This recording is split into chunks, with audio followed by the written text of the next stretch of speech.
Assalamualaikum warahmatullahi wabarakatuh. Innal hamdalillah nahmaduhu wa nasta'inuhu wa nastaghfiruh wa na'udzubillahi min shururi anfusina wa min sayyiati a'malina. Wa ba'du, pemirsa yang dimuliakan Allah Subhanahu wa taala, siang hari ini saya berdiri di Sydney, Australia, melihat kekuasaan Allah Subhanahu wa taala. Di sebelah kiri saya ada kapal pesiar Carnival Legend. Saya lalu teringat dengan peristiwa kapal Titanic yang menunjukkan kecanggihan, keunggulan teknologi, kepintarannya manusia bagaimana mendesain sebuah kapal lalu bisa berlayar di dalam bahtera. Allah Subhanahu wa taala yang menciptakan semua alam semesta ini sudah mengingatkan kepada kita bahwa manusia hidup adalah seperti orang berlayar. Ketika mereka ada ombak, ketika mereka ada angin kencang, mereka akan da'awanallaha mukhlishina lahuddin. Rata-rata akan berdoa serius kepada Allah Subhanahu wa taala jalla wa ala. Akan tetapi falamma najjahum ilal barri faminhum muqtasid. Tapi ketika manusia itu diselamatkan oleh Allah dari bencana, diselamatkan dari angin kencang, diselamatkan dari bencana yang akan menimpa mereka ketika berlayar, mereka lalu berpaling kepada Allah Subhanahu wa taala, kafir kepada Allah Subhanahu wa taala, mengingkari Allah Subhanahu wa taala. Pemirsa yang dirahmati Allah Subhanahu wa taala, bahwa kecanggihan teknologi, kehebatan yang dimiliki oleh teknologi itu hakikatnya tidak akan pernah mengalahkan ilmu serta kekuasaan Allah Subhanahu wa taala. Allah lah yang maha kuasa, Allah lah yang menundukkan semua yang dinikmati oleh manusia.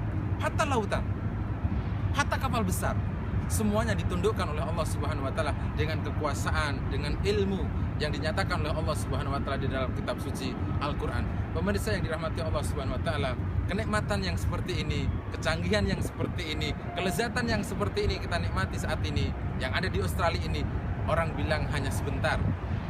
2 hari kita datang ke sini pasti kalimatnya beda. Ternyata semuanya sama.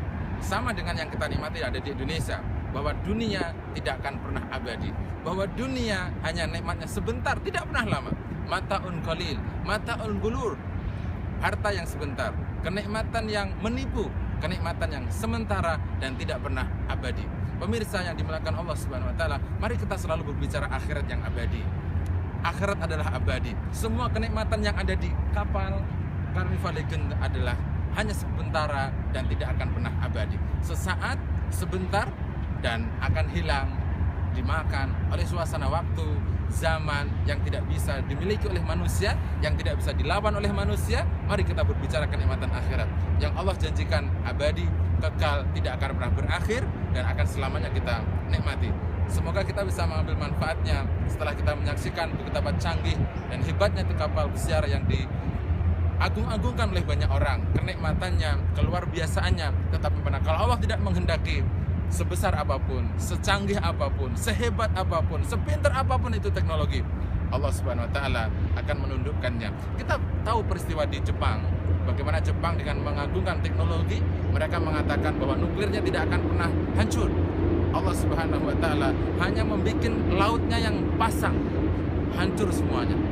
Lautnya pasang, hancur, sehingga Al-Quran banyak berbicara tentang alam semesta, bicara alam lautan, bicara gunung, bagaimana mereka nanti dilepit, bagaimana lautan ketika dikeluarkan susu perutnya. Semua itu adalah ayat, tanda kekuasaan dari Allah Subhanahu wa taala. Mari kita sujud kepada Allah, mari kita taat kepada Allah agar semua kenikmatan itu bisa kita nikmati untuk mengharapkan rahmat, keberkahan, keselamatan dari Allah Subhanahu wa taala. Subhanakallahumma bihamdika asyhadu an la ilaha illa anta astaghfiruka wa atubu ilaik. Assalamualaikum warahmatullahi wabarakatuh.